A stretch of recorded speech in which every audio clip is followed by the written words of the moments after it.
The silver tray trembled in my hands as I approached table 9.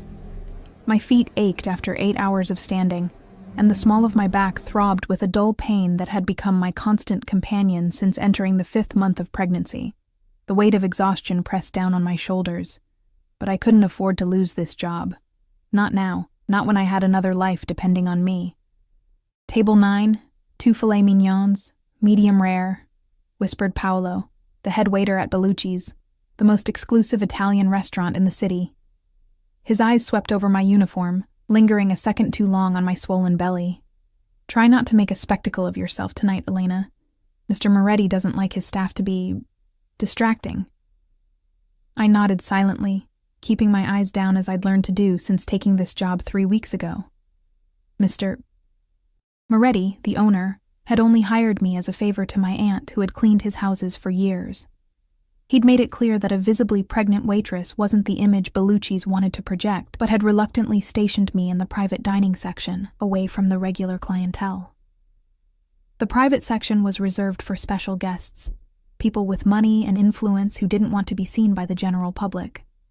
People like the ones occupying table 9 tonight, hidden behind the heavy velvet curtain in the corner booth.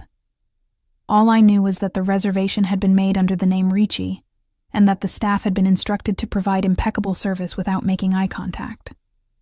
I balanced the tray carefully as I navigated between tables, the soles of my worn-out shoes sliding slightly against the polished marble floor. The scent of sizzling steak and truffle butter filled my nostrils, making my stomach growl. I hadn't eaten since the small sandwich I'd managed during my 15-minute break 5 hours ago. "Remember, don't look up. Don't speak unless spoken to," I whispered to myself as I approached the curtain. Another waiter emerged, holding the fabric aside for me to enter. "Thank you," I murmured, focusing on keeping the tray steady. The private booth was dimly lit, bathed in the amber glow of a single Art Deco lamp.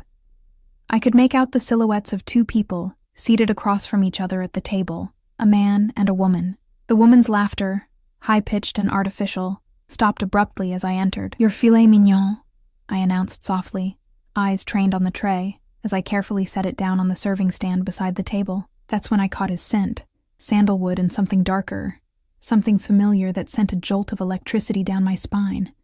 My hands froze midair as memories crashed over me like a wave. That cologne. I would know it anywhere. 5 years of running, of hiding, of rebuilding my life piece by broken piece. And now here he was, just inches away.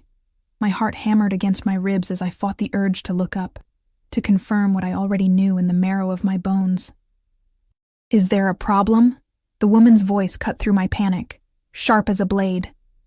I forced my hands to move, to transfer the plates from the tray to the table. "No, ma'am. I apologize." "The wine," came a low voice, smooth and controlled, but I could hear the tension beneath it. His voice, Dante's voice. "We ordered the 82 Brunello." I made the mistake then, the one error I couldn't afford. I looked up. Dark eyes, almost black in the dim light, bored into mine.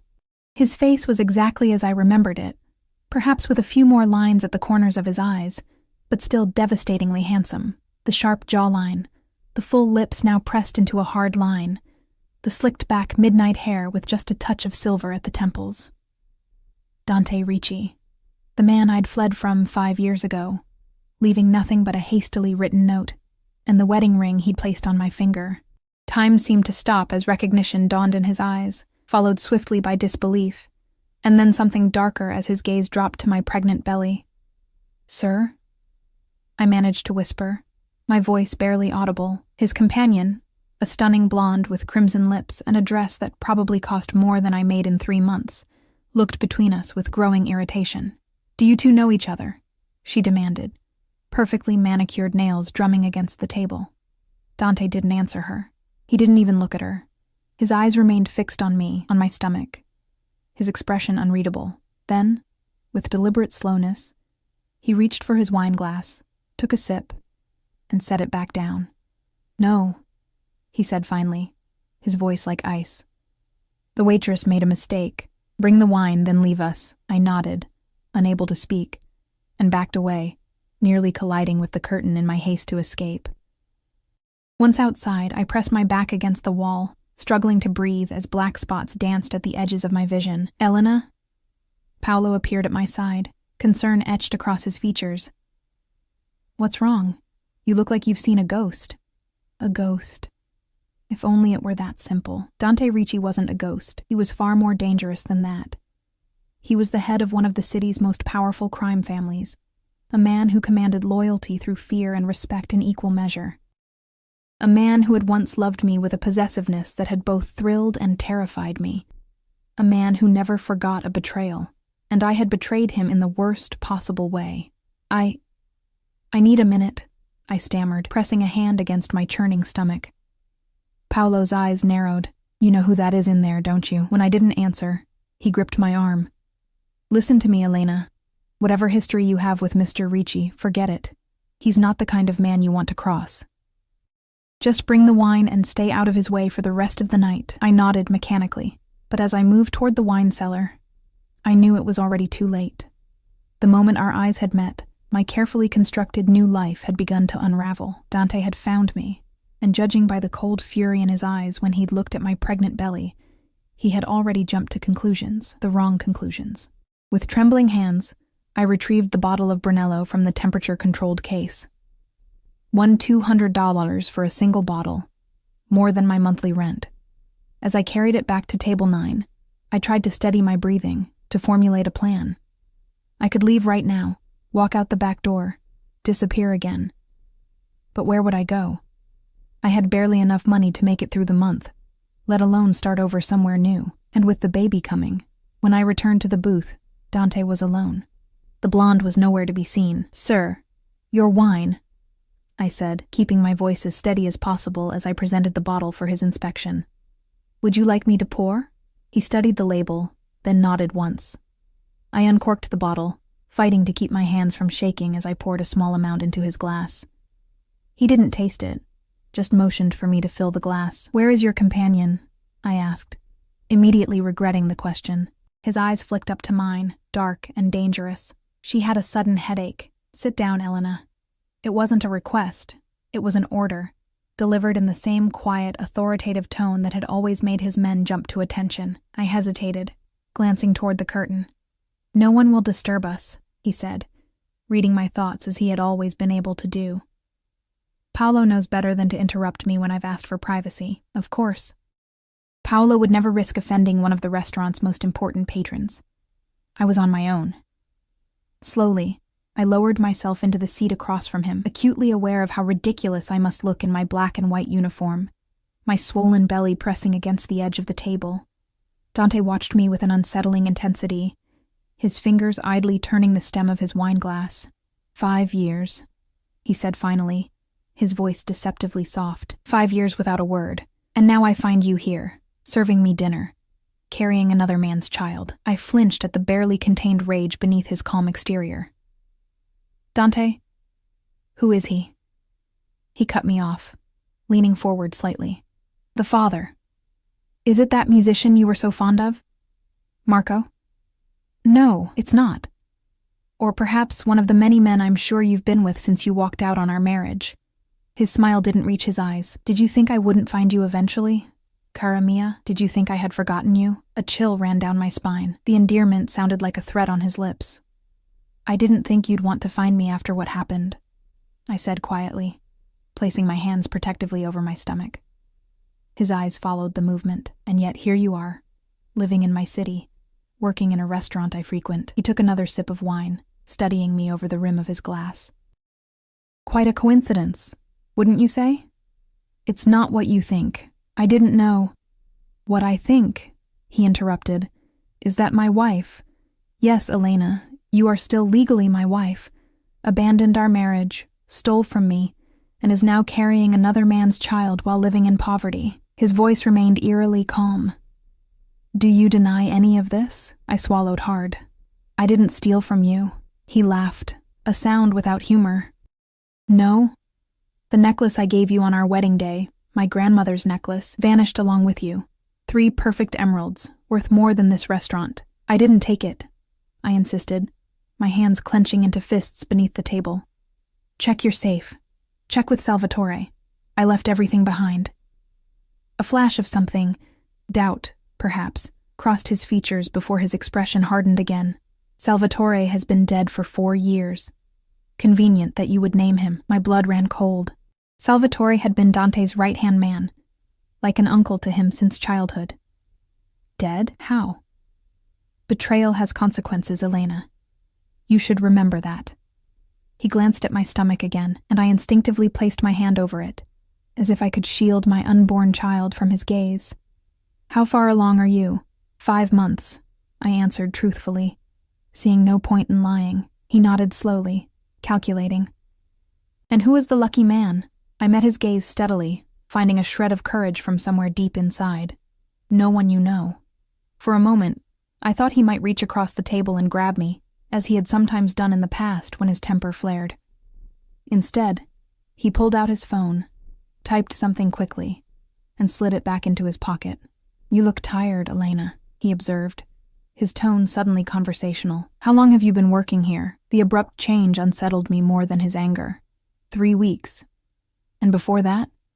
I worked at a cafe downtown. Before that, a hotel in Riverside. He nodded, as if filing away this information. Always running. Always looking over your shoulder. He leaned back, studying me with those penetrating eyes. It must be exhausting, especially in your condition. I didn't respond. What could I say? He was right. The past 5 years had been a constant struggle, moving from city to city, taking whatever jobs I could find, always afraid that one day he would find me, and now he had. Your shift ends at 11, he said. Not a question, but a statement of fact. He had already checked. I'll have Marco waiting outside with the car. Panic surged through me. I'm not going anywhere with you, Dante. No? He raised an eyebrow. You prefer to take the bus back to that tiny apartment in the East District? The one with the broken lock on the front door and the drug dealer on the first floor? My mouth went dry. He knew where I lived. How long had he been watching me? You've made your life unnecessarily difficult, he continued, swirling the wine in his glass. Whatever your reasons for leaving, they hardly justify living in squalor while carrying a child. I made my choice, I said, trying to sound more confident than I felt, and now I'm making mine. His tone brooked no argument. You will finish your shift, and then you will come with me. We have much to discuss, including your living arrangements going forward. I don't need your charity. His smile was cold. Charity? Is that what you think this is? He leaned forward again, his voice dropping to a near whisper. Let me be clear, Elena. You are still my wife. That child you're carrying may not be mine, but as long as you bear my name, its welfare is my concern, and I will not have my wife living like a pauper, or working herself to exhaustion serving meals to people like me. The rest of my shift passed in a blur. I moved mechanically from table to table, taking orders, serving food, forcing smiles that never reached my eyes. All the while, I felt Dante's presence like a physical weight, even though he had left shortly after our conversation, leaving a tip that made Paolo's eyes widen. Whatever history you have with Mr. Ricci, Paolo had whispered as I cleared the table, it seems he's still generous where you're concerned. I'd said nothing, pocketing the money with trembling hands. I needed it, no matter how much I hated taking anything from Dante.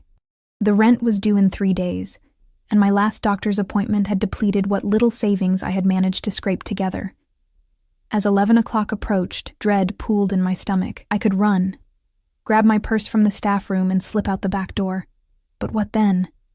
Dante had found me once. He would find me again, and next time, he might not be so cordial. The memory of our last night together flashed unbidden through my mind. The argument that had escalated beyond anything we'd experienced before.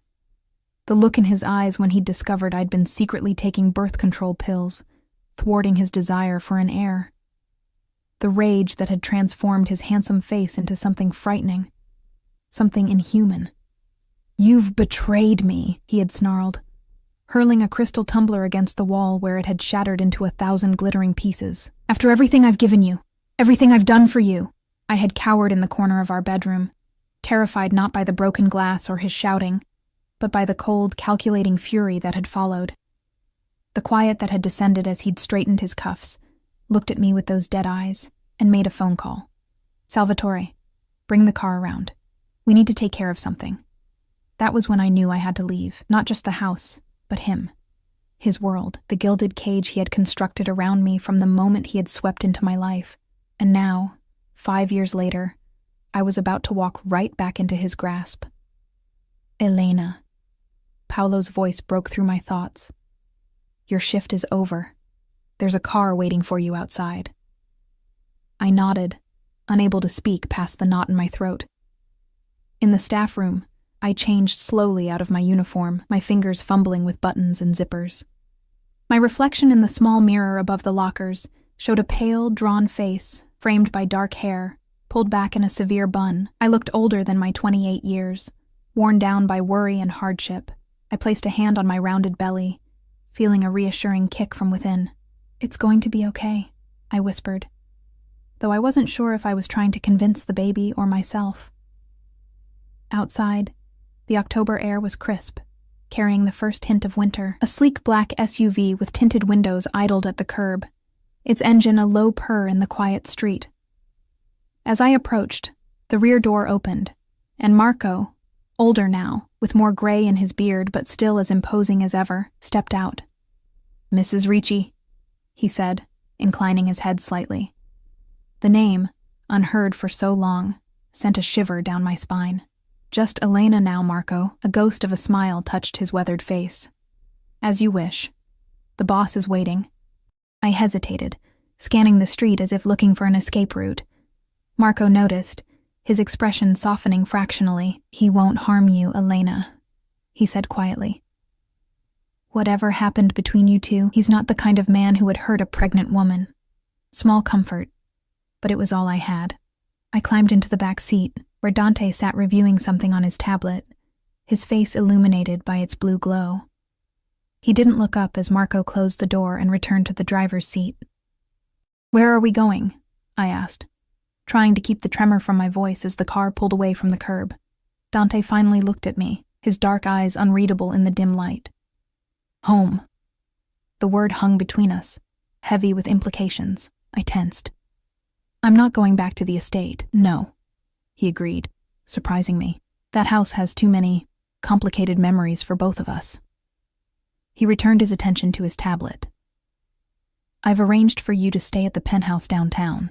It's closer to the hospital, should you need medical attention." The casual way he took control of my life, making decisions without consulting me, reignited some of the old resentment I had carried away from our marriage. "I have my own place. That rat-infested fire trap?" His tone was dismissive. "It's not suitable for you, let alone an infant. It's all I can afford," I said stiffly. "Some of us have to work for a living." A dangerous smile curved his lips. "Are you implying I don't work, Kara? Perhaps you've forgotten the hours I keep, the responsibilities I bear." I hadn't forgotten. How could I?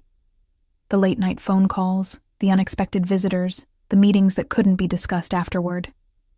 The blood I'd once found spattered across his shirt collar when he came home at dawn. No, I hadn't forgotten what kind of work Dante Ricci did. "You know what I mean," I said. "Normal jobs, honest jobs." His smile vanished. "And serving overpriced meals to rich criminals is your idea of honest work? Don't be naive, Elena. You were always better than that. Better? Or just more useful to you?" The words escaped before I could stop them. For a moment, something like hurt flashed across his face, quickly masked by cool indifference. "You were never just useful to me. If you believe that, then you understood nothing about our marriage." I turned away, watching the city lights blur past the window, unwilling to continue a conversation that would only lead us in circles. We had been down this road before, the accusations, the justifications, the fundamental disconnect between his worldview and mine. The car slowed, then turned into the underground parking of one of the city's most exclusive residential towers.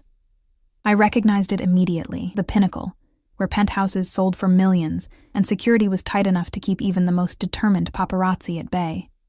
Perfect for someone like Dante, who valued privacy above all else. Marco pulled into a reserved space near a private elevator, then came around to open my door.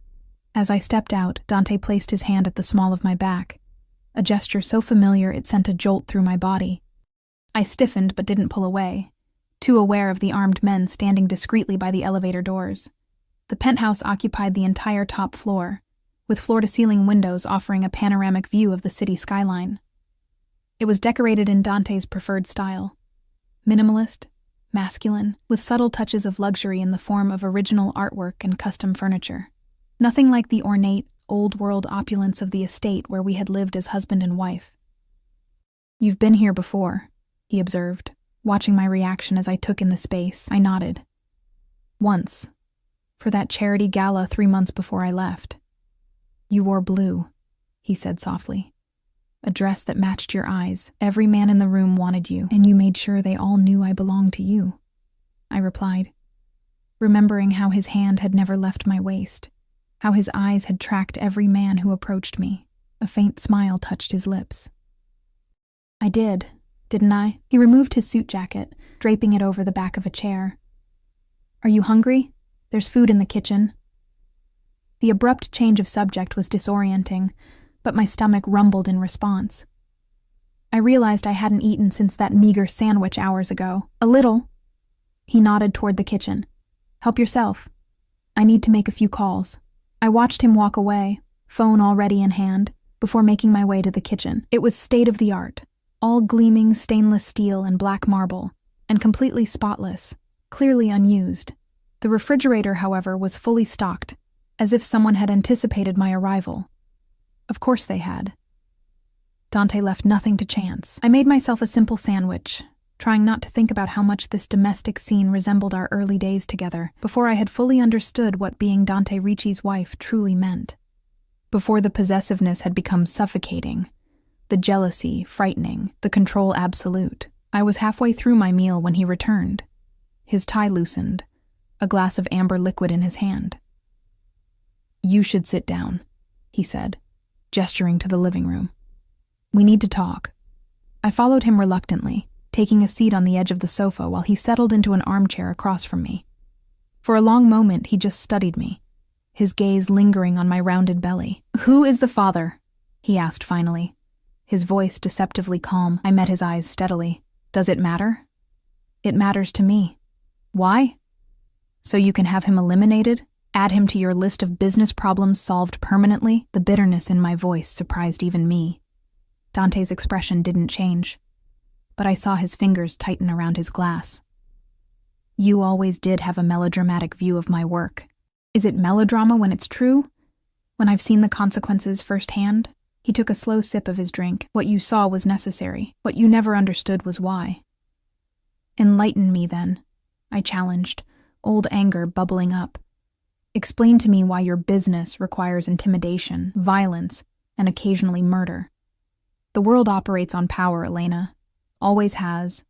Always will. Some derive it from politics, some from wealth, some from fear. I use all three, as necessary." He leaned forward, his eyes intense. "But everything I did, every decision I made, was to protect what was mine, including you." "I wasn't yours to protect," I said quietly. "I wasn't a possession to be guarded and displayed." "No?" His smile was bitter. "Then what were you, Elena? My wife? My partner? You certainly weren't honest with me about what you wanted." The accusation stung because it contained a grain of truth. I hadn't been entirely honest. About the birth control, about my growing discomfort with his world, about my plans to leave. "I tried to talk to you," I said. "You wouldn't listen." "I listened. I just didn't hear what you wanted me to hear." He set his glass down with deliberate care. "You wanted children. You told me so when we were dating. Then suddenly, after the wedding, you changed your mind." "What was I supposed to think? That I had the right to choose when and if I became a mother?" I replied, my hand instinctively moving to my belly. "That my body wasn't just another piece of property for you to control." He flinched, almost imperceptibly. "Is that what you thought?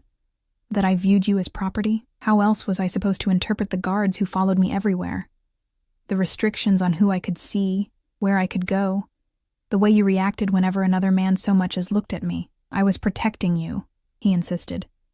"My position makes me a target, and by extension it made you one too." Your possessiveness went far beyond protection, Dante, and you know it." He was silent for a moment, his eyes never leaving mine. Then, with a slight incline of his head, he conceded the point. "Perhaps, but my question remains unanswered. Who is the father of your child?" I sighed, suddenly exhausted. The events of the day, the shock of seeing Dante again, the confrontation, the uncertainty about my future, had drained what little energy I had left. "His name is David. He was a doctor at the hospital where I worked in Riverside. Was." I looked away. "He died. Car accident 3 months ago." Dante absorbed this information with an unreadable expression. "I'm sorry for your loss." The words sounded sincere, but I knew better than to trust the apparent sympathy. Dante Ricci never revealed his true thoughts unless it served his purpose. "What happened to Salvatore?" I asked, changing the subject. "You said he died. How?" A shadow crossed Dante's face. "Police raid gone wrong, or so it seemed at the time." "At the time?" He met my gaze, his eyes hardening. "Later, we discovered it wasn't as random as it appeared. Someone had tipped off the authorities about one of our storage facilities. Salvatore was caught in the crossfire." A chill ran through me. "And you think I had something to do with it?" "The timing was suspicious. You disappear, and 2 weeks later, Salvatore is dead in a raid that shouldn't have happened."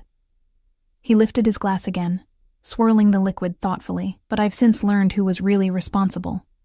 It wasn't you." Relief washed over me, followed immediately by indignation. "You suspected me of betraying you like that? Of causing Salvatore's death? You had already betrayed me in other ways," he pointed out coldly. "And the necklace was missing. What was I supposed to think? That maybe I wasn't the conniving, duplicitous bitch you apparently believed me to be?" I snapped, suddenly furious. "That maybe there was another explanation for both my leaving and the missing necklace. Such as the fact that I left it in the safe in our bedroom where it had always been kept. If it was gone, someone else took it after I left." Dante's expression changed subtly, a flicker of something, doubt, perhaps, or realization, crossing his features before his face settled back into its usual mask of control. "The bedroom safe," he repeated, as if testing the words. "Not the main vault downstairs." "Of course not. I never had access to the main vault."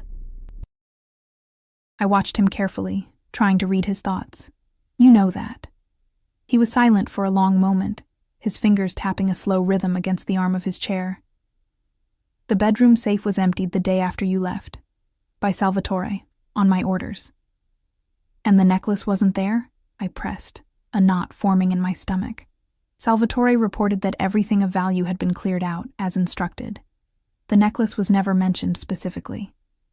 His eyes narrowed slightly. "Are you suggesting Salvatore lied to me?" I chose my words carefully, aware of the dangerous territory we were entering. "I'm suggesting that perhaps he didn't mention the necklace because he assumed you had already taken it. Or because he took it himself. Salvatore was loyal to me for 30 years, Dante said. But I could hear the first note of uncertainty in his voice. He was like family. Even family can betray you, Dante." The irony of my words wasn't lost on me. "You of all people should know that." He stood abruptly, moving to the wall of windows that overlooked the glittering cityscape. With his back to me, shoulders rigid beneath his crisp white shirt, he seemed suddenly distant, lost in thought. "If what you're saying is true," he said finally, "then I've spent 5 years believing a lie, hunting for a thief who never existed." The implication sent a chill down my spine. "Hunting? Is that what you've been doing? Searching for me all this time?" He turned to face me, his expression unreadable in the half-light. "Did you think I would simply let you go? That I would accept your disappearance without question?" A bitter smile twisted his lips. "You were my wife, Elena, the one person I trusted completely. And yet you believed I could steal from you, that I could betray you so callously." "You did betray me," he countered, his voice hardening. "Maybe not by taking the necklace, but by lying to me about wanting a family, by leaving without a word of explanation beyond a hastily written note." I felt a surge of old anger, of frustration at his inability, or unwillingness, to understand my perspective. I left you a 3-page letter explaining exactly why I was leaving. If all you found was a hastily written note, then someone intercepted my letter." Dante went very still, his eyes fixed on mine with an intensity that made my heart race. "What did this letter say?" "Everything," I said quietly. "Why I couldn't stay. Why I had to leave the way I did, without saying goodbye in person. How terrified I was of what you had become." "What I had become," he repeated, his voice dangerously soft. "And what was that exactly?" I met his gaze unflinchingly. "A man who valued control over love, who confused possession with devotion, who wouldn't hesitate to destroy anyone who stood between him and what he wanted." I swallowed hard, forcing myself to continue. "The night of our fight, when you called Salvatore to take care of something, I thought that something was me, or at least my disobedience." Shock flashed across his face, quickly replaced by a cold fury that made me shrink back against the sofa cushions. "You thought I was going to have you killed? For taking birth control pills?" He let out a harsh laugh, devoid of humor. "My God, Elena, what kind of monster did you think I was? The kind who once had a man beaten half to death for merely flirting with me at a charity event," I shot back. "The kind who threatened to erase my cousin when he suggested I wasn't happy in our marriage." Dante shook his head slowly, his eyes never leaving mine. "I never threatened your cousin. And that man at the charity event wasn't just flirting. He was a rival from the Veronese family, using you to get to me. His beating was a message, not a jealous reaction." "That's not how it seemed at the time," I said, though a seed of doubt had been planted. Had I misunderstood? Misinterpreted? And the phone call to Salvatore was about a shipment coming in that night that needed additional security. Not about you. He moved closer, stopping just in front of me, his presence overwhelming in the confined space. "Elena, I have done many things I'm not proud of. I have hurt people, threatened people, even ordered deaths when necessary, but I would never, never harm you. The fact that you believed otherwise..." He trailed off, pain evident in his voice despite his attempt to mask it. I looked up at him, suddenly uncertain. Had I misjudged him so completely? Had fear and misunderstanding driven me to flee from a danger that never existed? "The letter," I said, refocusing on the concrete issue at hand. "If you never received it, then someone intercepted it. Someone who wanted you to believe I had betrayed you more completely than I actually had." Dante's expression darkened as he considered this possibility. "Someone with access to the house that night. Someone who knew about the necklace in the bedroom safe." Someone like Salvatore," I suggested cautiously. He didn't dismiss the idea outright, which told me he was taking it seriously. Instead, he moved back to his chair, picked up his abandoned drink, and drained it in one swallow. "If Salvatore betrayed me, stole the necklace, intercepted your letter, lied about emptying the safe, then why? What was his motive?" "I don't know," I admitted. "But if he died 2 weeks after I left, in what you now believe was a deliberately planned raid rather than an accident, then perhaps the two events are connected." Dante's eyes narrowed thoughtfully. "Perhaps indeed." He set down his empty glass and leaned forward, elbows on his knees. "Tell me more about this doctor, the father of your child." The abrupt change of subject caught me off guard. "David? What about him? How did you meet? How long were you together? Was it serious?" I bristled at the interrogation. "Why does it matter now? He's gone." "Humor me," Dante said, his tone making it clear it wasn't a request. I sighed, too tired to argue further. "We met at the hospital in Riverside where I was working as an administrative assistant. He was kind to me when I first arrived, helped me find an apartment, introduced me to people." The memories brought a lump to my throat. "We dated for about a year before I got pregnant. It wasn't planned, but we were happy about it. He proposed, I accepted, then the accident happened. And his family? Are they involved in your life? The baby's life?" I shook my head. "He was estranged from them, some kind of family business dispute years ago." A bitter laugh escaped me. "Ironic, isn't it? I ran from one man with family business issues right into the arms of another." Dante didn't share my dark amusement. His expression had grown increasingly troubled as I spoke. What was his full name? This David. David Miller, I said, then frowned at Dante's reaction, a slight tensing of his jaw, a narrowing of his eyes. Why? Did you know him? Not personally, no. He stood again, restless energy radiating from him, but the name is familiar. A creeping unease settled in my stomach. Familiar how? That's what I intend to find out. He pulled out his phone, typed a brief message, then returned it to his pocket. In the meantime, it's late, and you need rest. There's a guest room prepared for you down the hall. The dismissal was clear, but I wasn't ready to end the conversation. Dante, if you know something about David, when I know something concrete, I'll tell you, he interrupted, his tone final. For now, all I have are suspicions that need verification. Suspicions about what? About David? About his accident? My voice rose with each question. Was it not an accident? Dante, please, if you know something... He moved to me then, closing the distance between us in 2 swift strides, and took my face in his hands. The gesture was both gentle and commanding, forcing me to look directly into his eyes. Elena, listen to me carefully. You're exhausted, emotional, and in no condition to process what may be difficult information. Get some rest. Tomorrow, when I've confirmed my suspicions one way or the other, we'll talk further. The warmth of his hands against my skin, the familiar scent of him so close, sent a confusing mix of emotions coursing through me. Fear, anger, and something deeper, more primal, that I didn't want to acknowledge. I need to know, I insisted, my voice barely above a whisper. His thumbs brushed gently across my cheekbones, an achingly familiar caress. And you will. I promise. But not tonight. He released me and stepped back, the momentary intimacy vanishing as quickly as it had appeared. The guest room is the second door on the right. There are clothes in the closet that should fit you, even with the baby. The kitchen is at your disposal if you get hungry during the night. It was surreal, this sudden shift to practical matters after the emotional intensity of our conversation. But perhaps it was for the best. I was exhausted, my mind foggy with fatigue and the lingering shock of the evening's events. Thank you, I said stiffly, rising to my feet with some difficulty. At 5 months pregnant, my balance wasn't what it used to be.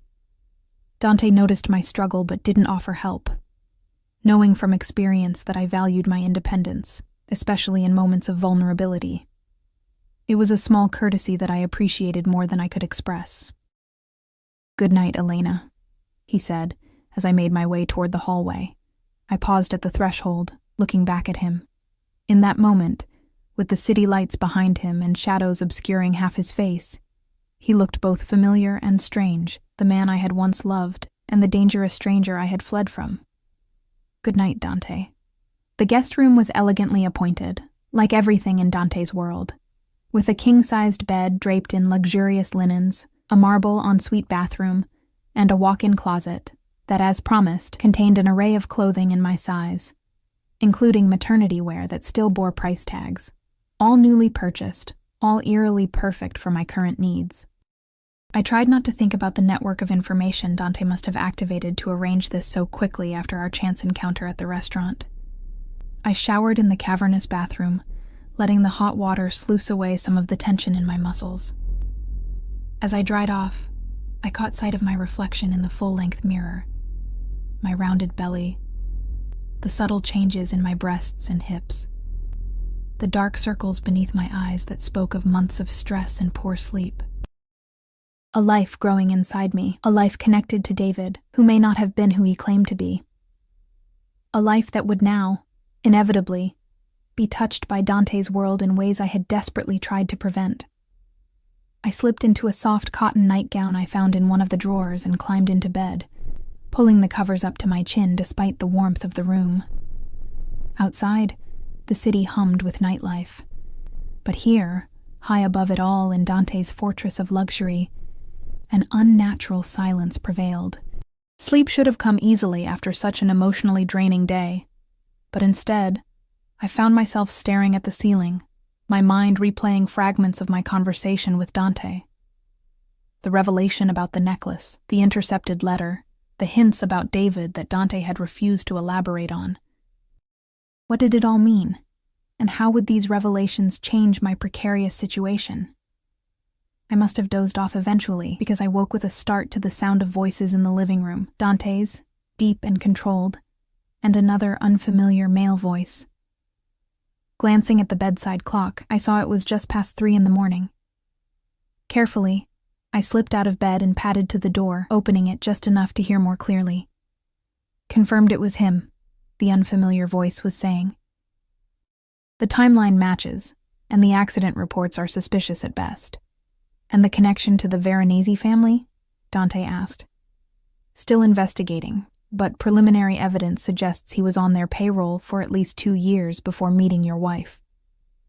My breath caught in my throat. They were talking about David, about connections to the Veronese family. Dante's primary business rivals, known for their brutality even among the criminal elite.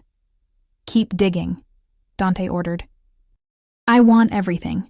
Financial records, phone logs, known associates, and double the security detail on this building, effective immediately. Already done, boss. We've also got men watching her old apartment, in case anyone comes looking for her there. Good. That will be all for now. I heard footsteps retreating, then the sound of the front door closing. Moments later, Dante's voice came from directly outside my bedroom door, making me jump back in surprise. You might as well come out, Elena. I know you're listening. Caught. I pulled open the door to find Dante standing there, tie removed, shirt unbuttoned at the collar, a tumbler of what looked like whiskey in his hand. His eyes were tired but alert, studying me with an intensity that made me want to retreat back into the bedroom. How much did you hear? He asked, his voice low. Enough, I replied, wrapping my arms protectively around my middle. David was connected to the Veronese family? Is that what you're saying? Dante sighed, running a hand through his hair, a rare gesture of fatigue or frustration that I remembered from our marriage. Let's not do this in the hallway. Come. He turned and walked back toward the living room, clearly expecting me to follow. After a moment's hesitation, I did, the cool marble floor chilling my bare feet. In the living room, the city lights sparkled beyond the floor-to-ceiling windows, a beautiful backdrop to the ugliness of our conversation. Dante gestured for me to sit, which I did, curling up in the corner of the sofa with a throw pillow clutched against my chest like a shield. David Miller, he began, pacing slowly before the windows, was not who he claimed to be. What does that mean? I demanded, fear and anger warring inside me. Just tell me, Dante. No more cryptic statements. He stopped pacing and faced me directly. It means that your David was working for the Veronese family. It means that your meeting was not a coincidence, nor was his interest in you. It means, he continued, his voice hardening, that you were targeted, Elena, because of your connection to me. The room seemed to tilt around me as the implications of his words sank in. No, I whispered, shaking my head. That's not possible. David didn't even know about you. I never told him I was married, let alone to whom. Are you certain about that? Did you never mention your past? Your ex-husband? Your maiden name? I frowned, thinking back. I told him I had been married before, yes, that it ended badly, but I never mentioned your name or your business. I had been careful about that, using my mother's maiden name when I'd started over. You didn't have to, Dante said, taking a seat across from me. The Veronese family has been trying to infiltrate my organization for years. They knew we were married. When you disappeared, they must have seen an opportunity. An opportunity for what? I asked, though part of me didn't want to know the answer. Information, leverage, revenge. He took a sip of his whiskey, his eyes never leaving mine. The specifics don't matter. What matters is that David Miller, if that was even his real name, was sent to find you, to get close to you, for the explicit purpose of using you against me. I felt sick. Memories of my relationship with David, his kindness, his attentiveness, his love, suddenly tainted by this new information. You're wrong, I insisted, but the conviction in my voice was wavering. David loved me. He wanted to marry me, to raise our child together. I'm sure he was very convincing, Dante said, not unkindly. Men like that are trained to be. Men like what? Spies? Infiltrators? I laughed bitterly. This isn't some spy movie, Dante. David was a doctor, a good man who conveniently appeared in your life shortly after you relocated to Riverside, who helped you find housing, introduced you to a social circle, made himself indispensable. Dante's tone was matter-of-fact, laying out the evidence piece by damning piece. A good man who proposed only after you became pregnant, ensuring a permanent connection.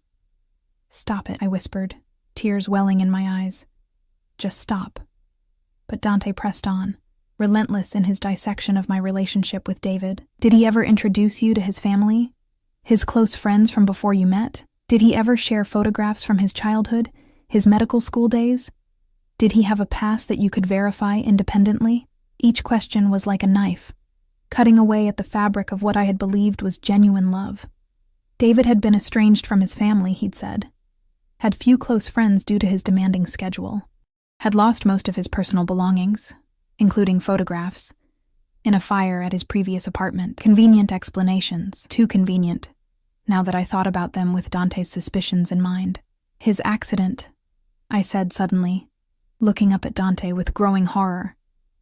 You said the reports were suspicious. What did that mean? Was he... I couldn't bring myself to finish the question. Dante set down his glass, his expression grave. The evidence suggests it wasn't an accident at all.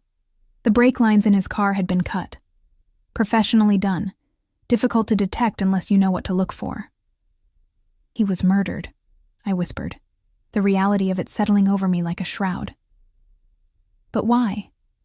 If he was working for the Veronese family, that's what I'm still trying to determine, Dante interrupted. It could have been that he'd served his purpose, or that he knew too much, or what? Dante hesitated, something rare for him. Or that he had developed genuine feelings for you, that he was no longer a reliable asset for his employers. A sob escaped me before I could stop it, the implications too painful to process. Had David truly cared for me, only to be killed for that very reason? Or had our entire relationship been a lie, a sophisticated operation that had ended when it was no longer useful? And what of our baby? Had that been part of the plan too? A way to bind me to him permanently, to create leverage that could be used against Dante?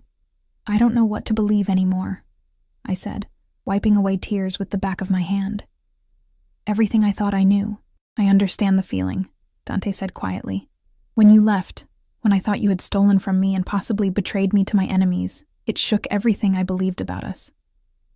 I looked at him then, really looked at him for the first time since our reunion, beyond the power, the control, the dangerous edge that had always defined him. I saw something I had rarely glimpsed during our marriage, vulnerability. We've both been manipulated, I realized aloud. You by Salvatore, me by David, used as pawns in someone else's game. Dante nodded slowly, his expression hardening. The question now is, whose game? The Veronese family is the obvious answer, but something doesn't fit.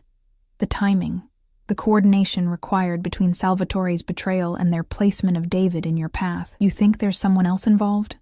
A third party? Possibly. Someone with connections to both organizations. Someone who stood to benefit from turning us against each other.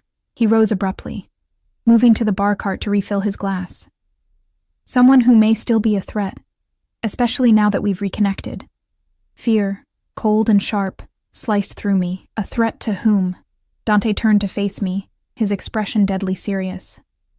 To all of us. You, me, and your child. My hands instinctively moved to cradle my belly, protective of the innocent life within. Whatever games had been played, whatever lies had been told, my baby was blameless. What do we do?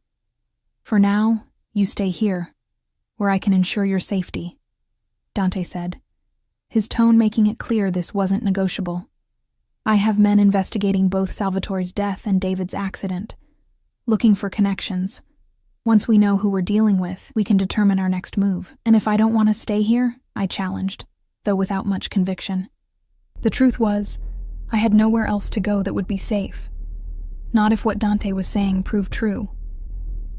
He gave me a look that was half exasperation, half grudging respect for my continued defiance.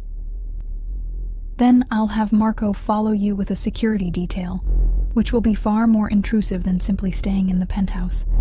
Your choice. It wasn't really a choice at all, and we both knew it. But Dante was at least maintaining the pretense that I had some agency in the matter, which was more consideration than he might have shown in the past. Fine, I conceded. I'll stay, but I have conditions. Dante raised an eyebrow, the ghost of a smile touching his lips. Of course you do. I want to keep working, I said firmly. Not at the restaurant. I understand that's not secure, but somewhere. I need my own money, my own purpose. That can be arranged, he agreed, surprising me with his quick acquiescence. What else? No guards following me inside the building. I won't live in a fishbowl. He frowned. Elena, the building has security, I pressed. Your men can watch the entrances, the elevators, whatever. But inside this apartment, I need space. Freedom to move without being observed constantly. Dante considered this for a moment, then nodded reluctantly. Acceptable, with one amendment. When you leave the building, you'll have a security detail. Non-negotiable. It was a reasonable compromise given the circumstances. Agreed. And one more thing. I took a deep breath, knowing this might be the hardest sell. I don't want your money. Not for me. Not for the baby. Now Dante's expression darkened. Don't be ridiculous. You're living in poverty when you don't have to be. And regardless of who the biological father is, as long as you're my wife, which, legally, you still are, I have a responsibility to you and your child. It's not about responsibility, I argued. It's about independence. I don't want to be dependent on you, Dante. Not financially, not emotionally, not in any way. Why? Because that worked out so well for you these past 5 years? He retorted, gesturing around the luxurious apartment. Living in squalor, working 2 jobs while pregnant, barely making ends meet? Because the price of your support has always been control, I shot back. And I won't pay that price again. Not for myself, and certainly not for my child. Dante went very still, his eyes never leaving mine. When he spoke, his voice was quiet but intense. Is that what you truly believe? That my support, my protection, my care for you was about control? Wasn't it? I challenged, memories flooding back. The guards who followed me everywhere, the friends he'd disapproved of and gradually removed from my life, the subtle ways he'd shaped my existence to fit his preferences. You monitored my every move, chose my friends, even tried to dictate when I would become a mother. I was protecting you, he insisted, an edge of frustration entering his voice. My world is dangerous, Elena. The people I deal with wouldn't hesitate to use you to get to me, as David proved. Protection doesn't have to mean possession, I said quietly. You never understood the difference. He set down his glass with deliberate care, then crossed the room to stand before me. Slowly, he lowered himself to one knee, bringing our faces level. The unexpected intimacy of the gesture made my breath catch. Perhaps I didn't, he admitted, his voice low and earnest. Perhaps I confused the two, because the thought of losing you was unbearable. The raw honesty in his words, so unlike the calculated control he usually exerted, caught me off guard. I searched his face, looking for signs of manipulation or deception, but found only a vulnerability that mirrored my own. And now? I whispered. Now I understand that I did lose you. That my fear of losing you became a self-fulfilling prophecy. His gaze dropped to my rounded belly, then back to my face. I don't want to make the same mistake again, Elena. Stay here, let me protect you and your child, but on your terms, not mine. It was everything I had wanted to hear during our marriage, an acknowledgement of my autonomy, a promise to respect my boundaries. But was it sincere? Or just another tactic to keep me where he wanted me? Before I could respond, a sharp pain lanced through my abdomen, making me gasp and double over. Dante's expression instantly shifted from vulnerability to alarm. Elena, what's wrong? I pressed my hands to my stomach, trying to breathe through the pain. I don't know. It's another spasm cut off my words, stronger than the first. Dante was on his feet in an instant, phone in hand. I'm calling my doctor. Can you stand? I nodded, though I wasn't entirely sure. The pain was receding, but had left a lingering ache that worried me. "I think so. It's probably nothing. Just stress." "We're not taking that chance," he said firmly, already speaking into the phone. "Dr. Rossi, yes, I know what time it is. I need you at the penthouse immediately. It's Elena. She's pregnant and experiencing abdominal pain." As he continued the conversation, moving away to give instructions to someone else. Marco, probably. I struggled to my feet, only to be hit by another wave of pain that made my knees buckle. Dante was at my side in an instant, catching me before I fell. "The doctor is on his way," he said, his voice betraying more emotion than I had heard in years. "And I've called for a helicopter to be ready if we need to get you to the hospital. Just hold on, cara mia. Hold on." As he lifted me effortlessly into his arms and carried me back to the bedroom, I found myself clinging to him, all thoughts of independence and boundaries temporarily forgotten in the face of this more immediate fear. Whatever complicated history lay between us, whatever mistakes we had both made, in this moment, Dante was the only solid thing in a world that seemed to be dissolving into pain and uncertainty. "Don't let anything happen to my baby," I whispered against his chest, tears streaming down my face. His arms tightened around me, his voice fierce with a promise that brooked no argument. "Nothing will happen to your child, Elena. I swear it on my life." The next few hours passed in a blur of pain, fear, and medical intervention. Dr. Rossi, a diminutive man with kind eyes and authoritative hands, arrived within 20 minutes of Dante's call. He examined me thoroughly, while Dante paced the bedroom like a caged panther, his expression oscillating between concern and barely contained rage. Not at me, but at the situation, at his inability to control what was happening. "Braxton Hicks contractions, doctor," Rossi announced finally, patting my hand reassuringly. "False labor, triggered by stress and exhaustion. Not uncommon at 5 months, especially for a woman in your complicated circumstances." The relief that flooded through me was so intense I nearly wept. "The baby is okay? The baby is fine," he confirmed, placing a stethoscope against my belly and inviting me to listen to the strong, steady heartbeat. "But you need rest, proper nutrition, and significantly less stress." He glanced meaningfully at Dante. "All of which I've been instructed to ensure you receive." Dante nodded, his face grim with determination. "Whatever she needs. For tonight, a sedative to help you sleep," Dr. Rossi said, preparing an injection. "Tomorrow we'll discuss a proper care regimen for the remainder of your pregnancy." I wanted to protest the sedative. I'd avoided all medication since discovering I was pregnant, but the memory of the pain and the lingering fear it had inspired silenced my objections. If Dr. Rossi said it was safe for the baby, I would trust him. As the sedative took effect, I drifted in and out of awareness.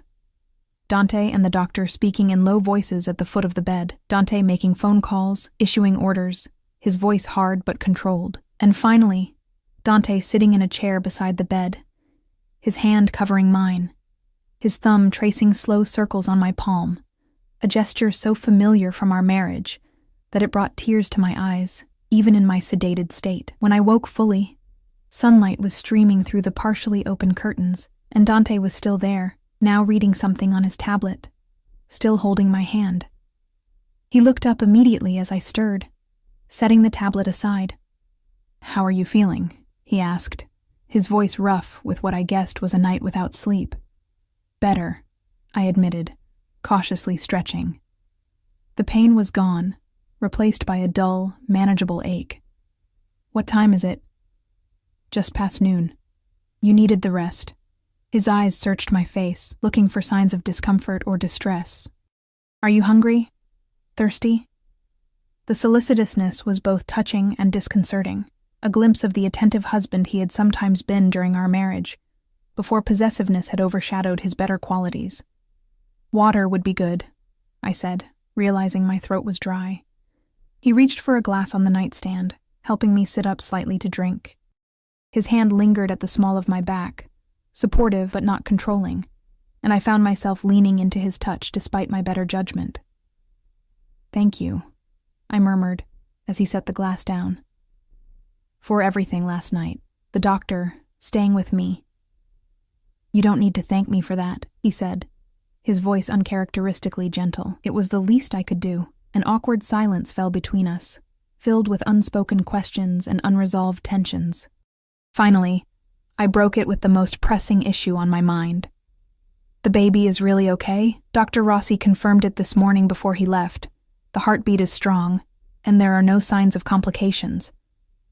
Dante's expression softened fractionally. He said you've been taking good care of yourself, despite your difficult circumstances. It wasn't quite praise, but it was an acknowledgement of my efforts, which was more than I might have expected from the Dante I remembered. I've tried, I said simply. It hasn't been easy, but you managed without me, he finished, a complex emotion flickering across his features. You always were resourceful. Something in his tone made me study him more carefully. You sound almost proud. Perhaps I am. He leaned back in the chair, maintaining his gentle hold on my hand. Disappointed that you felt you had to leave, angry about the years lost, but yes, proud of your strength. I always was, even when it frustrated me. This was new. This openness, this willingness to acknowledge my independence as something to be admired rather than controlled. It was a side of Dante I had glimpsed only rarely during our marriage, usually in the early hours of the morning when his guard was down, or in moments of crisis when masks slipped. What happens now? I asked, voicing the question that hung between us. Dante's expression turned serious.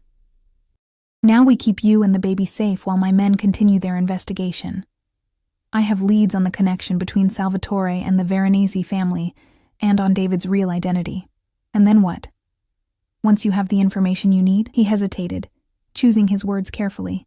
That depends partly on what we discover. If there's an ongoing threat, it will need to be addressed. And it depends partly on you, on what you want. What I want, I repeated slowly. Since when has that factored into your calculations? A flash of hurt crossed his face before he could mask it.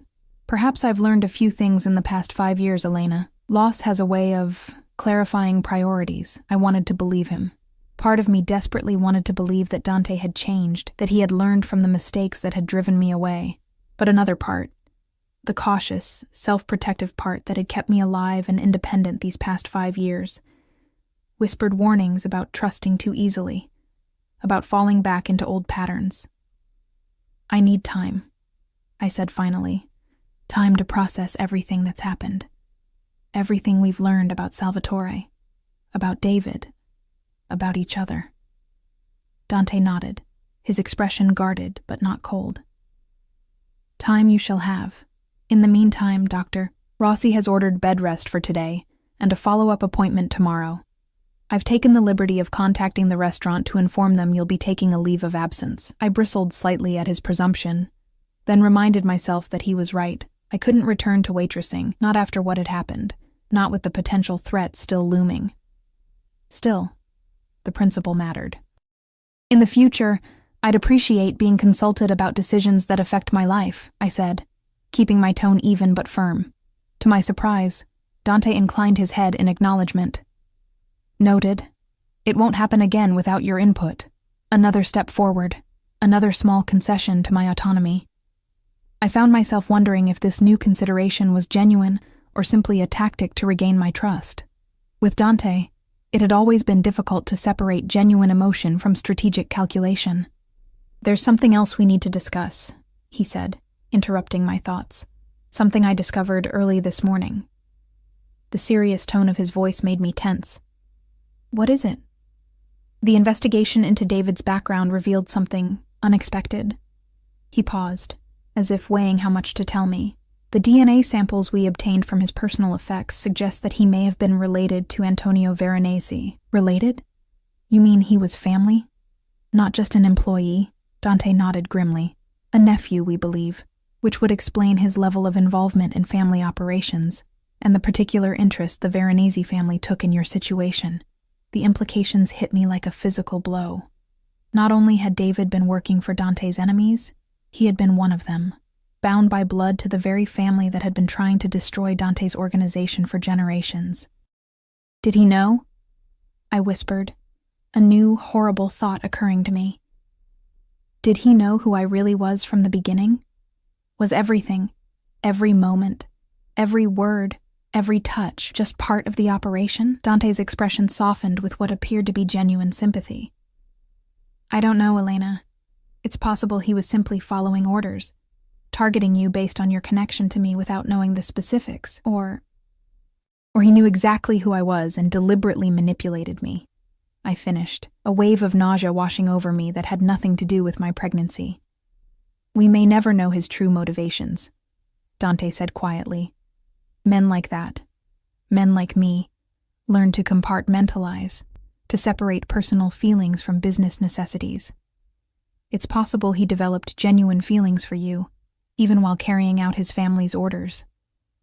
Is it? I looked at him directly, searching his face for the truth. Could you do that? Use someone, manipulate them for business purposes, while genuinely caring for them? A shadow crossed his features. I've done many things in my life that I'm not proud of, Elena. But no, I could never have used you that way, not even at my worst. There were always lines I wouldn't cross, people I wouldn't sacrifice. His voice dropped to a near whisper. You were always one of those people, always.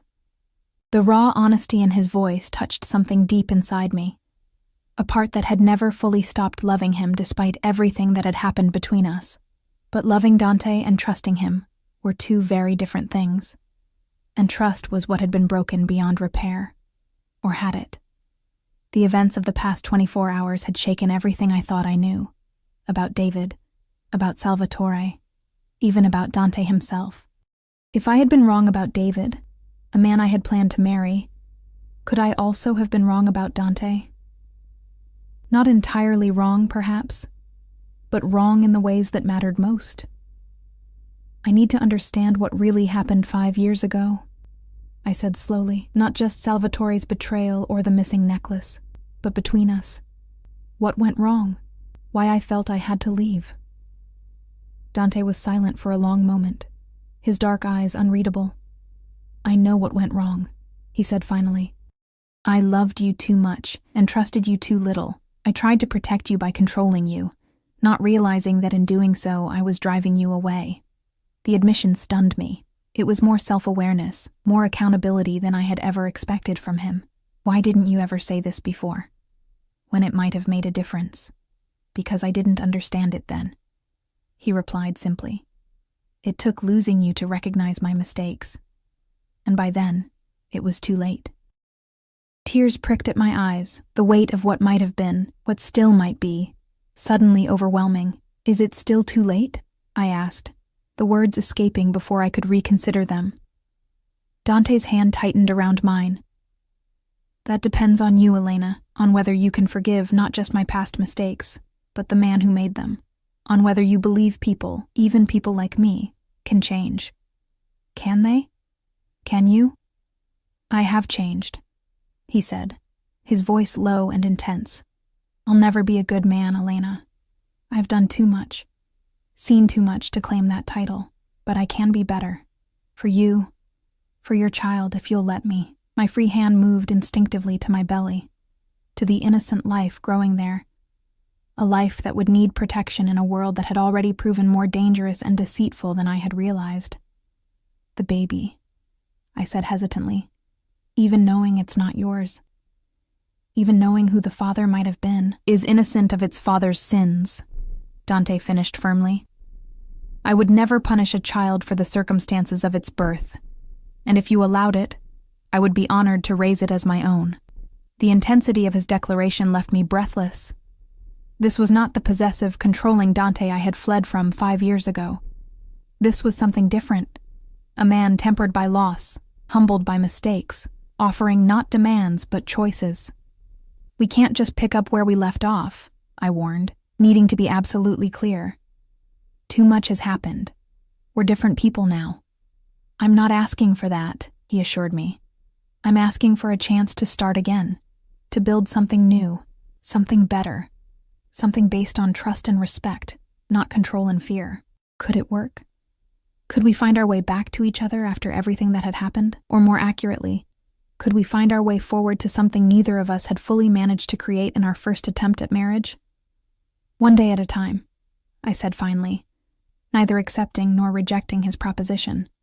First, we deal with the immediate threats, finding out who was behind Salvatore's betrayal and David's deception, making sure the baby and I are safe. After that, we'll see. Dante nodded, understanding the caution in my response. One day at a time, he agreed, bringing my hand to his lips in a gesture that was both courtly and deeply intimate, starting today. And so we did. One day becoming 2, then a week, then a month. Dante's investigation eventually uncovered a complex conspiracy involving not just Salvatore and the Veronese family, but a third party who had played both sides against each other, a former associate of Dante's father, who had nursed a decades-old grudge and seen in me the perfect opportunity to destroy Dante from within. The threat was dealt with, though I deliberately avoided asking for details. There were still aspects of Dante's world that I preferred to keep at a distance, boundaries that he now respected without question. As my pregnancy progressed, Dante proved true to his word. He was protective but not possessive, attentive but not controlling. He consulted me on decisions, respected my need for space and independence, and never pushed for more than I was ready to give. And slowly, carefully, we began to rebuild what had been broken, not the gilded cage of our first marriage, but something stronger, healthier, built on a foundation of hard-earned trust and mutual respect. The day our daughter was born, a tiny, perfect being with a shock of dark hair and eyes that would eventually settle into a deep, thoughtful brown, Dante was beside me, his hand steady in mine, his eyes filled with a wonder I had never seen before. "She's beautiful," he whispered, carefully cradling her in arms that had once dealt death, but now held nothing but gentle protection. Like her mother. And as I watched them together, this powerful, dangerous man, and this innocent new life, I knew with absolute certainty that we had made the right choice, not to erase the past or pretend it hadn't happened, but to learn from it, to grow from it, to build something new from the broken pieces of what had come before. "What shall we call her?" Dante asked, looking up at me with an expression of such open vulnerability that it brought tears to my eyes. I had thought long and hard about this, wanting a name that acknowledged both her origins and her future. "Sophia," I said finally. "It means wisdom." Dante smiled, a genuine smile that reached his eyes and softened the hard lines of his face. "Sophia Ricci," he said, testing the name. "It's perfect." And it was perfect. As perfect as anything can be in our imperfect world. Not a fairy tale ending where all wounds are magically healed and all sins forgotten, but something real and honest and hard-won. A second chance that neither of us had expected, but both of us had earned through pain and loss, and ultimately, growth. As Dante placed our daughter back in my arms and sat beside us on the hospital bed, his arm protectively encircling us both, I realized that sometimes the most beautiful beginnings arise from the most painful endings. That sometimes you have to lose everything you thought you wanted to find what you truly need. And sometimes, if you're very lucky, what you need was there all along, just waiting for you both to become the people worthy of it. "Welcome to the world, Sophia," Dante murmured, pressing a kiss to our daughter's forehead. "Your family is a little complicated, a little broken, but I promise you this. You will always be loved, always be protected, always be cherished." As I leaned against his shoulder, exhausted but content, I added my own silent promise. That our daughter would grow up in a home filled with love, but not possession, protection, but not control, strength, but also gentleness. That she would inherit the best of both of us, and none of the mistakes that had almost destroyed us. And that promise, unlike so many others that had been broken along the way, was one I knew we would both keep.